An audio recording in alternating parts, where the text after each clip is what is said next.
Hey, Rigsby here, and in today's episode, I want to talk with you about how people actually make buying decisions.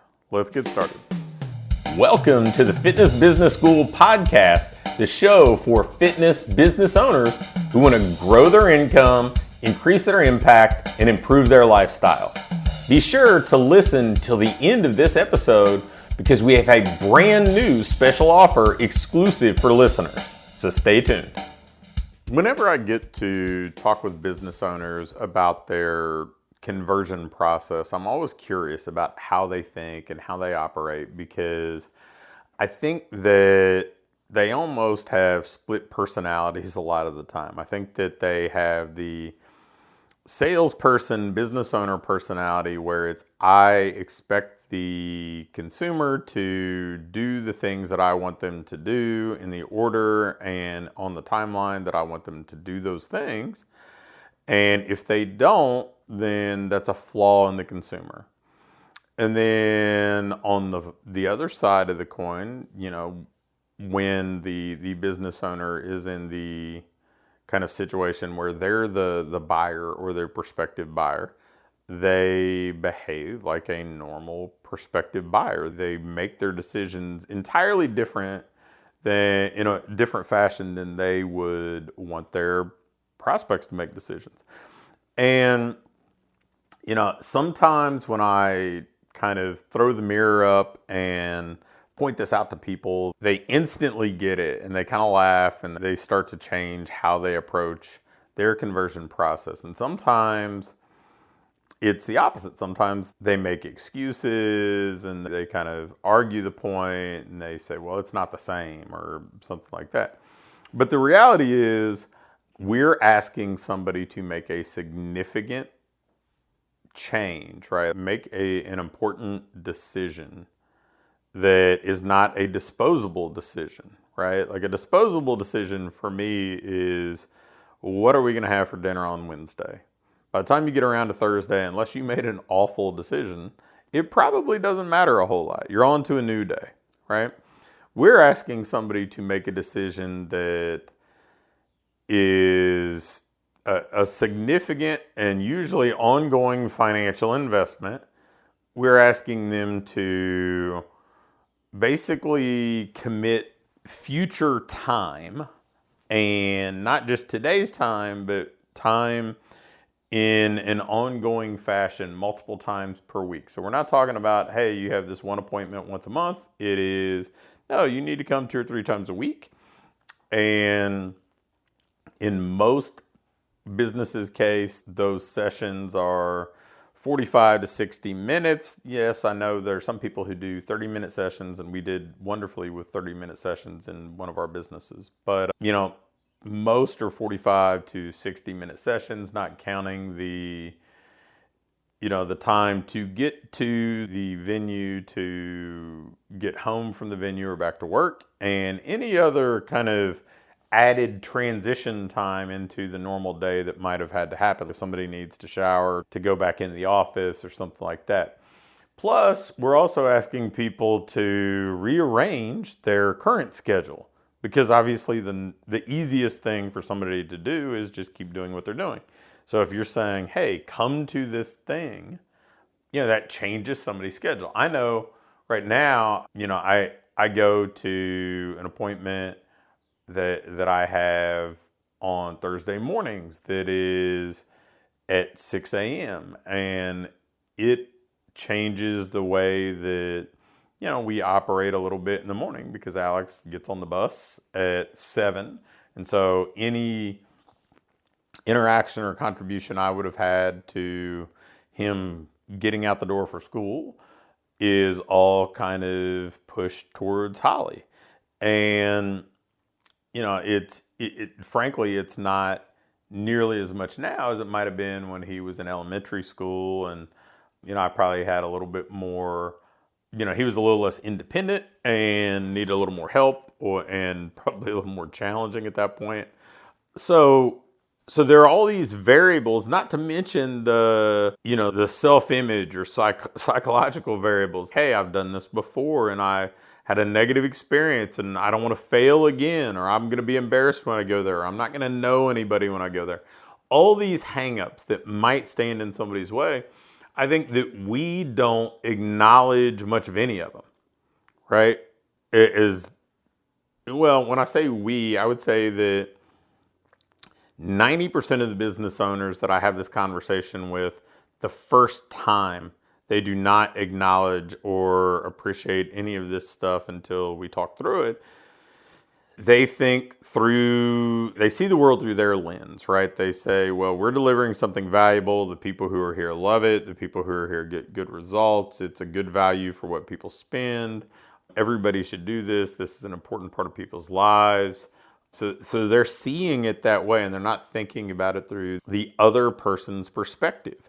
And yet, when I talk to people, hey, how long have you been on my email list or part of, our community of receiving emails or listening to podcasts before you decide to join a coaching program? Invariably, the answers are all like a year, 18 months, something like that. I'm like, well, you didn't just buy instantly? I mean, why wouldn't you want business coaching, right? Why wouldn't you want help from somebody who has my type of track record or whatever else?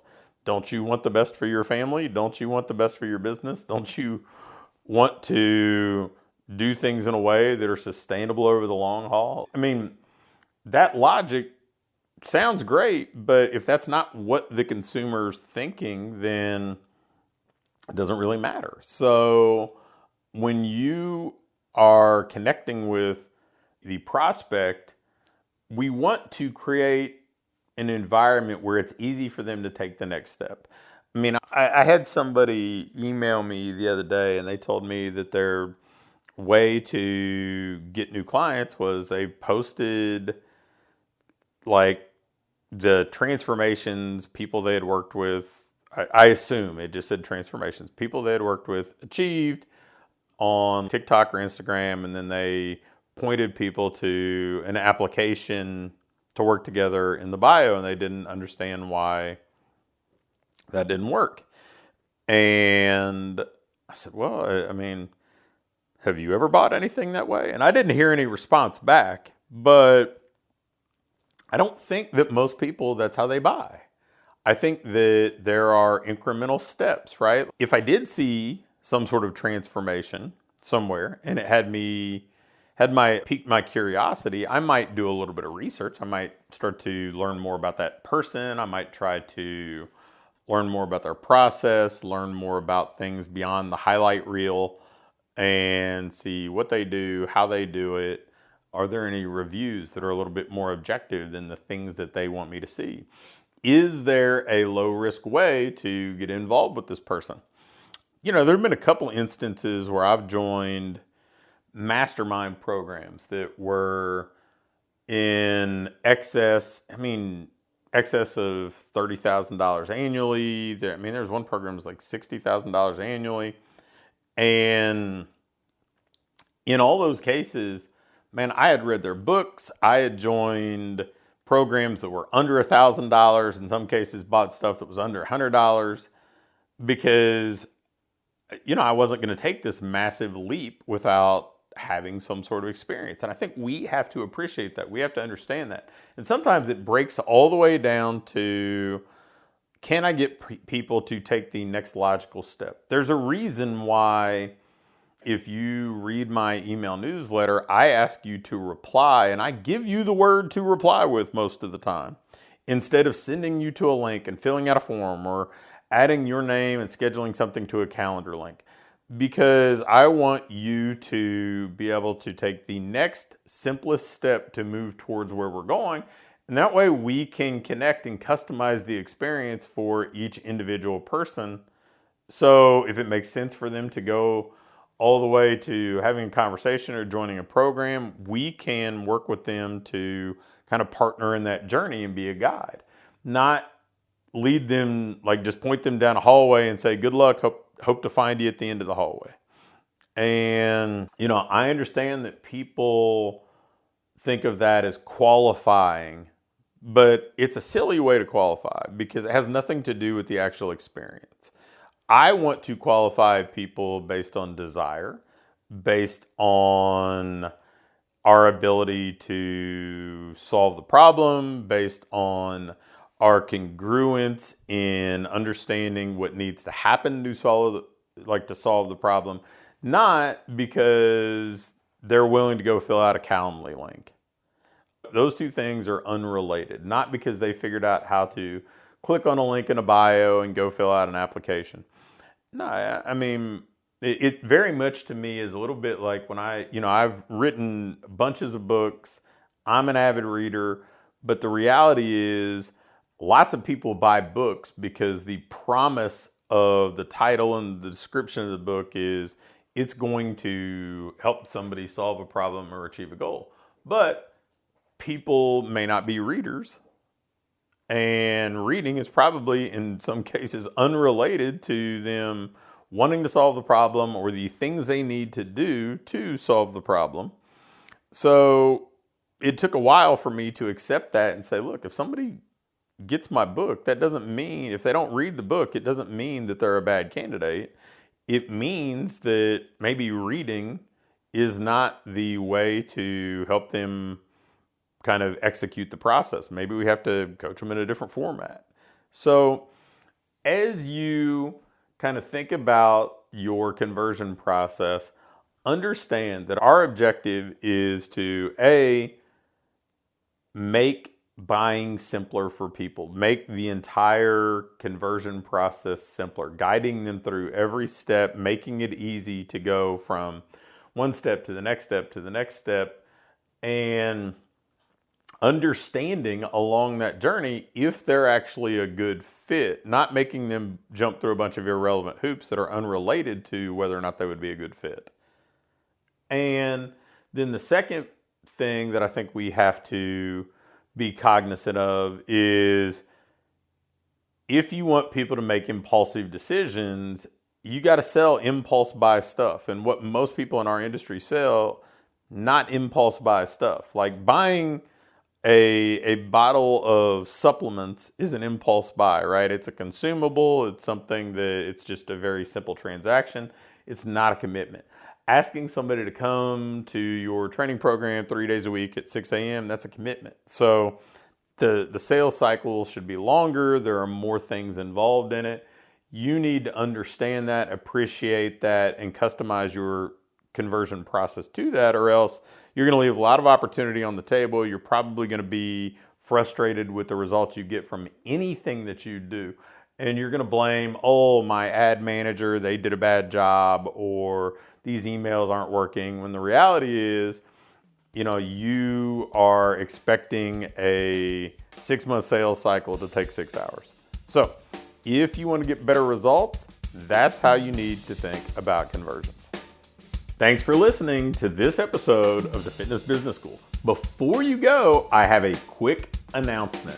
One of the things that we've been doing with our current clients is taking them through this ideal business diagnostic. And really what it is, this checklist that allows you to pinpoint exactly what your business needs next so you can keep improving, keep growing, and build a business that you love to own.